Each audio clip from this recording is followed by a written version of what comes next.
Hello, guys, and welcome to Season 3, Episode 8, a Masterclass interview with Millie Florence.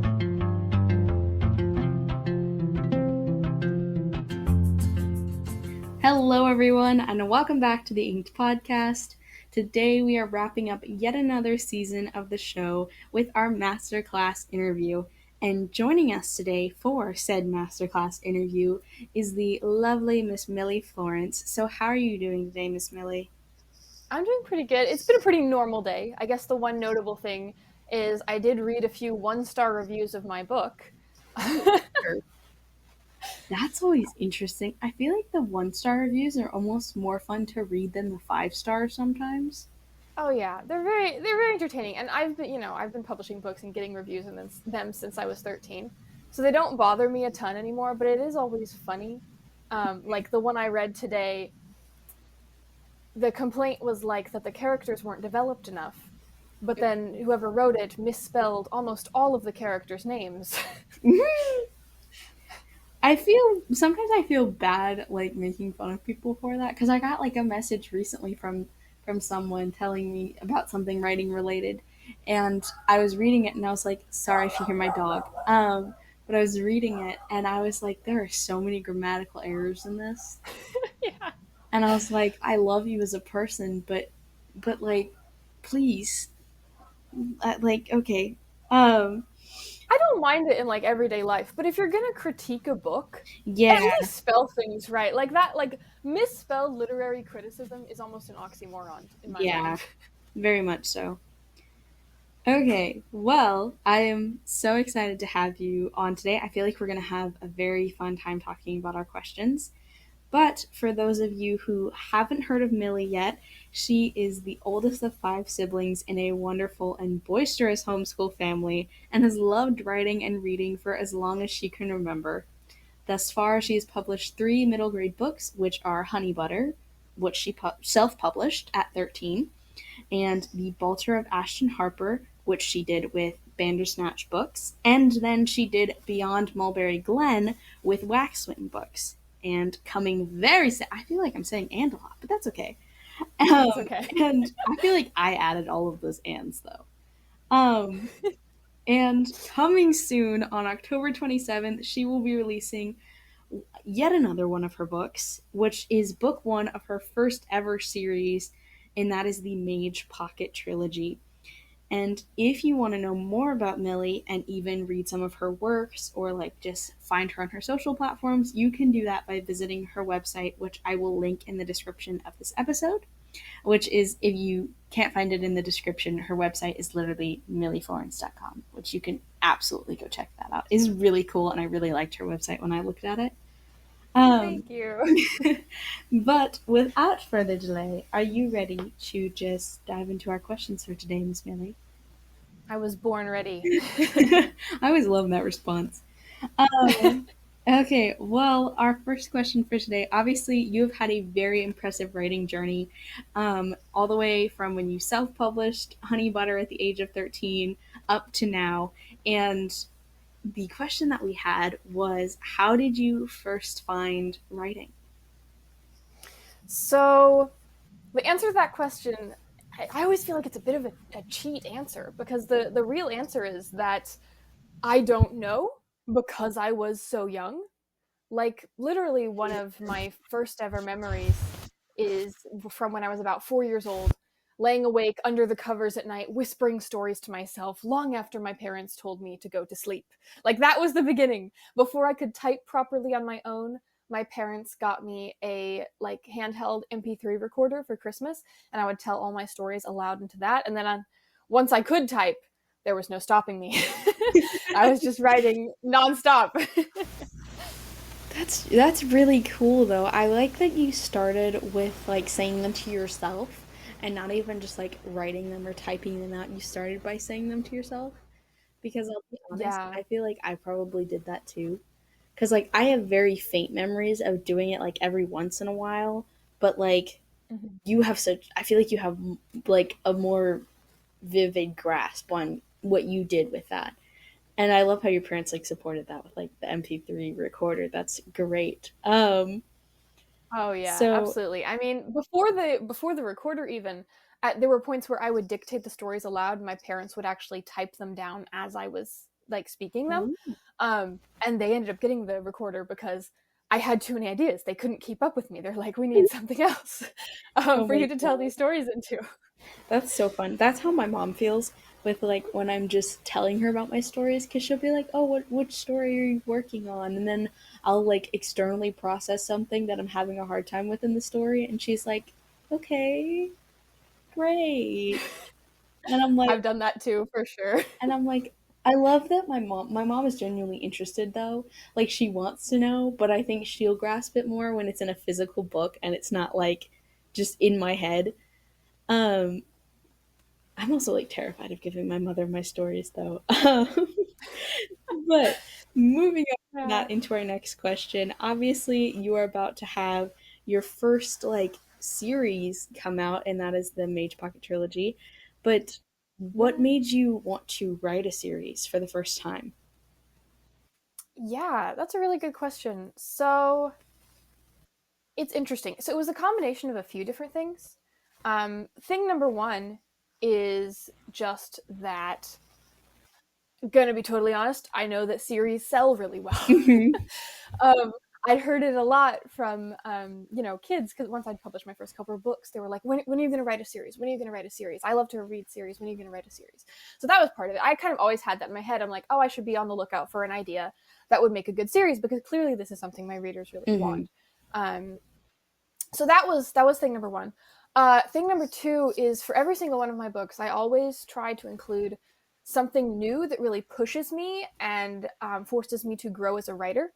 So, Honey Butter, my first book, was contemporary. It was very, very simple, very, very short, and that was intentional on my part, because I really wanted it to be like, I knew my writing was not to the level yet that I could write something more complex and be proud of it. I knew if I wrote something more complex, it'd be kind of Hmm. messy. And that was not what I wanted my first published book to be. I wanted my first published book to be something I can stand behind and feel proud of for years into the future, right? And I still do. So that was a very good decision for me. But Honey Butter was super short, super simple. After I wrote Honey Butter, I was like, okay, I want to level up now. I want to write a fantasy book, and I want it to be twice as long. For my next book, I was like, okay, this time, this was The Baltimore of Ashton Harper. I was like, this time, I want to write from the perspective of a boy, because I've never written a whole book that is from a guy's perspective. So far, it has always been a girl's. So for each one of my books, I intentionally choose little things like that. I'm like, I want to do something I've never done before. I want to grow in my skills as a writer. And so that was also part of my reasoning for writing a series, is it's something I've never done before, and it's something I would really like to learn how to do. It's something that will push me as a writer. So that was the second thing. And then the third and final reason for writing the Mage Pocket trilogy is, when I had the idea, it just lent itself really, really well to a Hmm. series. Like it came with a very obvious 3 act, like 3 book Hmm. structure from the get go when I was starting to get this idea. And I always knew that at some point I wanted to write a series, but it was because of that, as this idea was forming in my head, that I was kind of like, okay, this is it. This is the idea I'm going to turn into a Hmm. trilogy. Well, that's those are all A, those are all very good reasons, and B, I think that's a really just interesting thing that you do where you pick like something specific that you've never done before for each book. I feel like Mm-hmm. that's really interesting. I'm someone who likes to, when I'm trying new things, I practice on like a smaller story idea first, and then I put it in like the bigger Ooh, one. yeah. Because something that I'm fiddling around with right now is the idea of like having flashbacks in your story. So like where a character has like a Yes. vivid memory of something that's happened, because I have a character who has a mentor that has like passed. I'm not going to say too much about it because again, I don't want to Spoiler. like, this is actually one that I would love to publish someday. So I'm like, I want to keep this as secretive as possible. But he has a mentor who has passed away, and throughout the book he does have, as he's like growing as a person without his mentor, he's like flashing back to moments that he had with his mentor in like teaching times, you know? And so I was playing Yeah, around with yeah. that in one of my short stories, which I talk about this one because I don't ever plan about publishing this one. This one's just like one that, like I said, I'm practicing with it.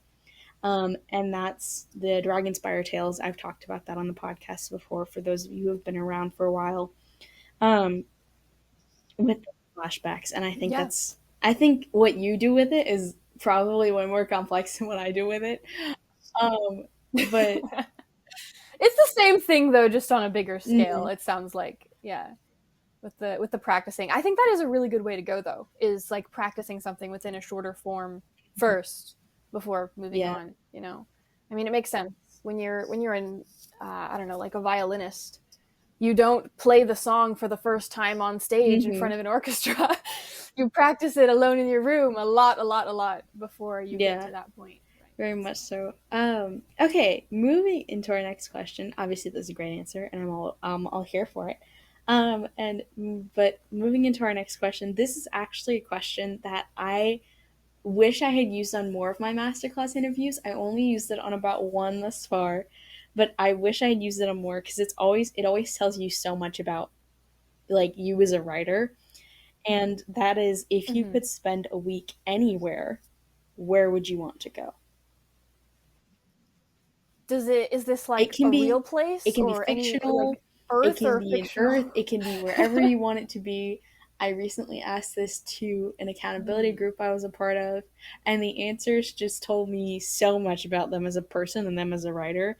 And I was like, this is just really yeah. interesting. So I thought I'd just go ahead and ask you. That's a great question. Can I have two answers, one real Go for world and it. one fictional?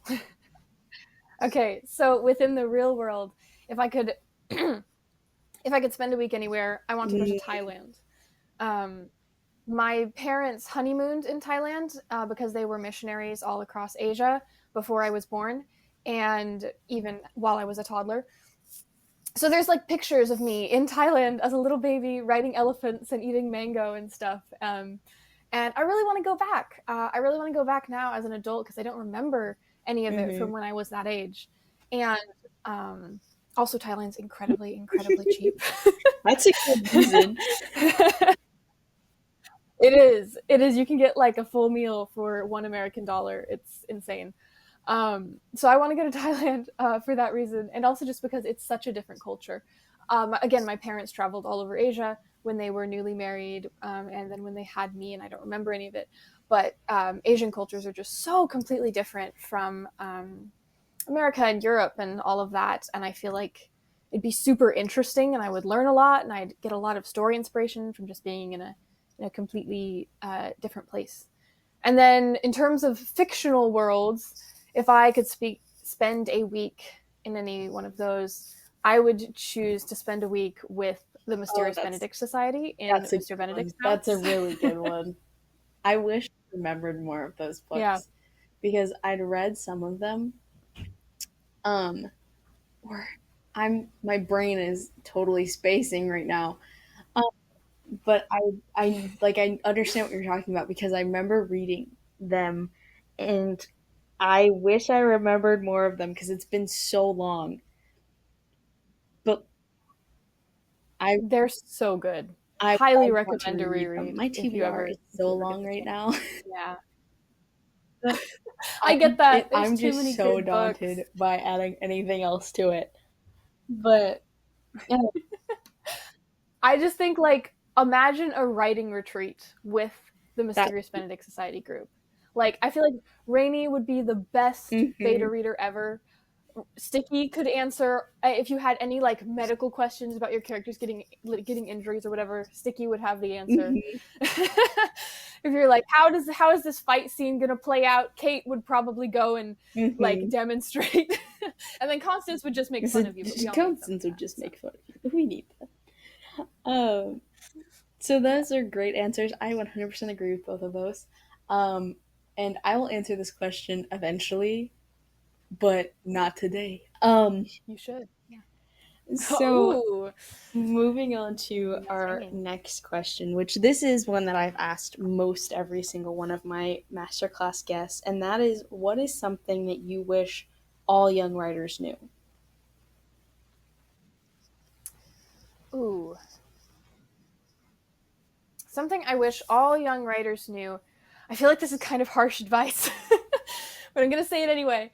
Um, okay, so especially since this is the Y-Dubs group, have you ever like watched a show or a movie, or sometimes it's in books as well, where there's a trope of like the teenagers who fall Mm-hmm. in love for the first time, right? And they're like, "Oh, I will never love anyone else as much as I love this person." And you're like, "You're 16. Mm-hmm. I promise you will." you know, that kind of vibe. I feel like a lot of young writers get that way, get kind of puppy love with the first story idea they ever come up with. And they're like, this is it. This is the one I'm going to publish. This is the best story idea I've ever had. I love this story idea more than I can ever love any story idea. I'm never going to come up with a story Mm-hmm. idea better than this idea. And to those writers, I want to say, you are so young and you are so creative and you are growing so fast. Mm-hmm. Yes, you will. And that is okay. That's not a bad thing. You are not betraying your younger self by choosing to move on Mm-hmm. to a new idea.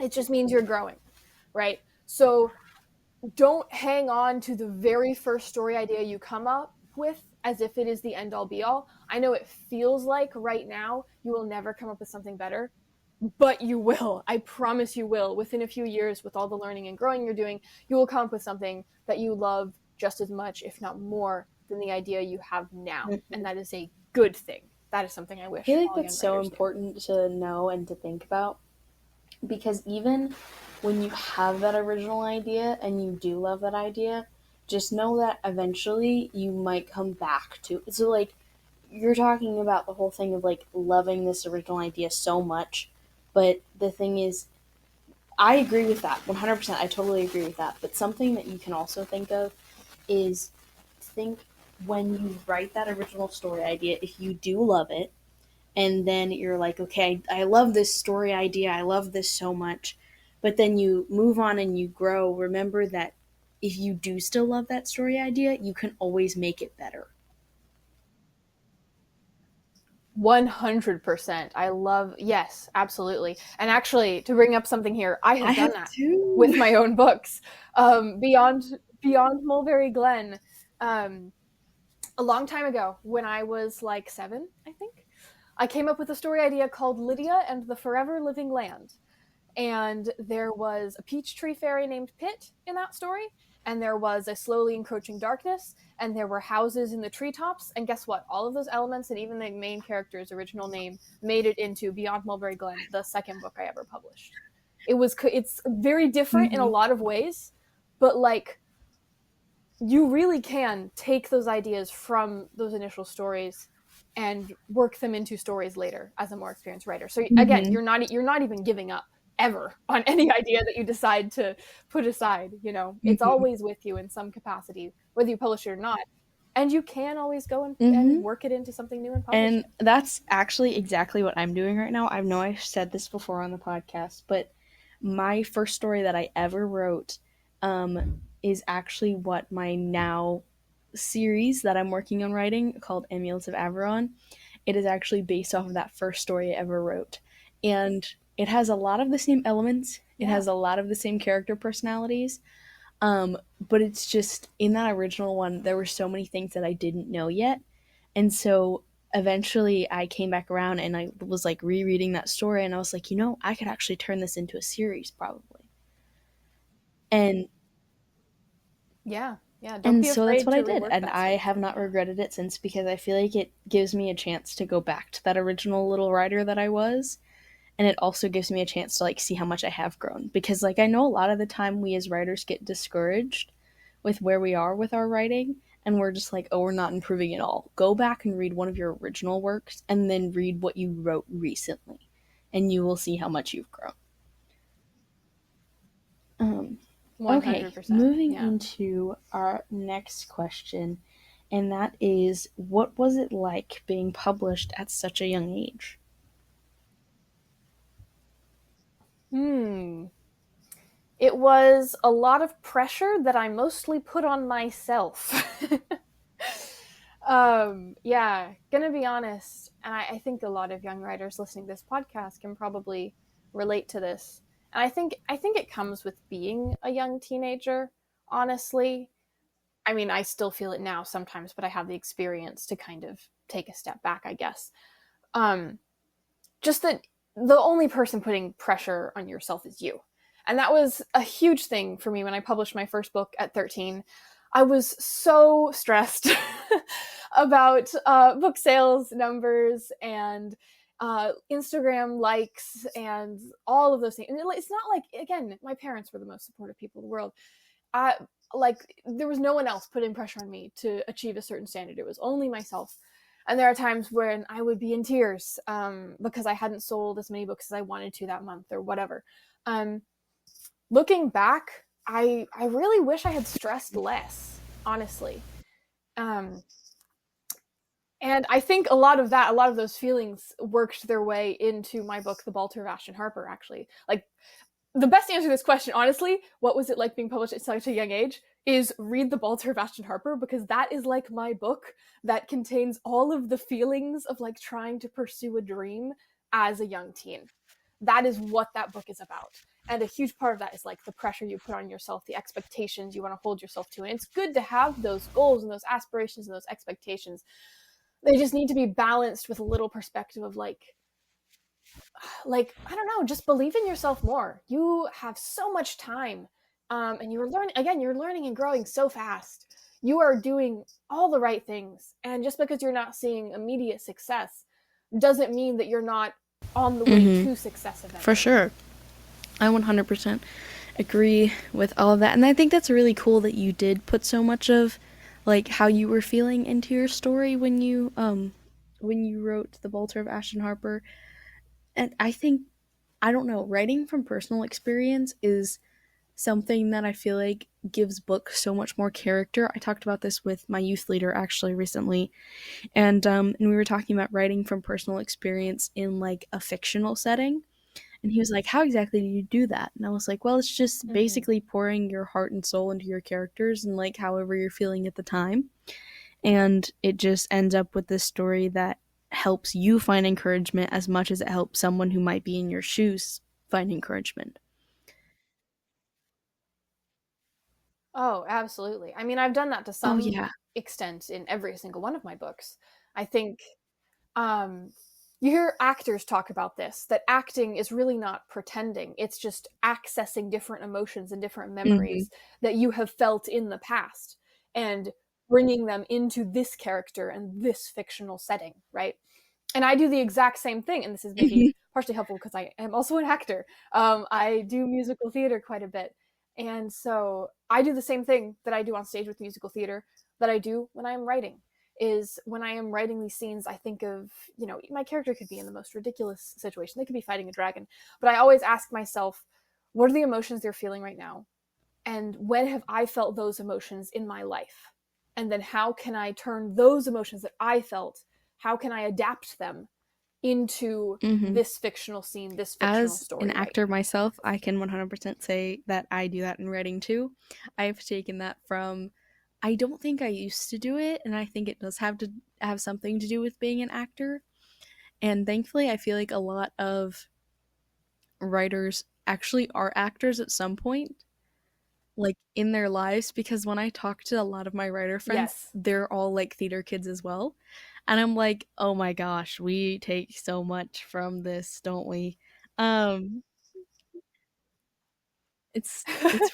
All it's the really story funny because nerds, we were yes. talking about we're very close to the Whiteops retreat now, and my friends and I were talking about cosplaying our characters, and we were all talking about how we wanted to do like a little like acting scene from like some kind of show or something that we felt like reflected our characters. And so we were talking about it, and that was just really funny to me. I was like, I love how we can all like know exactly how our characters would act in this situation, and like we can fully get into it. Oh, absolutely. Yeah, I think that's an incredible strength for writing, is to Mm-hmm. really be able to All embody right. your Well, we characters. did have one more question, but I'm going to skip over it for the sake of time. And I think we've kind of already covered it a little bit. So, I feel like we're okay to skip We that have, one. yeah, I couldn't. But thank you, Miss Millie, for being here. I really appreciate you coming on the podcast with all your great insights. Yeah, absolutely. It's been such I a know, delight I'm to very be glad here. it I'm worked out so because I glad feel this like we worked had a out. little bit of a rough scheduling at the beginning, but then we figured it out. Yes, I'm glad the Um, scheduling finally yes, worked so out for thank you sure. for being here. And as always, thank you to our listeners for being here. And we will see you next time. Bye, guys. Bye. Side note. Hi, everybody. Just coming back into this episode of the podcast to let you guys know that if you enjoyed hearing from Millie about her ideas in her books, that you can find more about her and her work on her website, millieflorence.com, which I will have linked in the description below.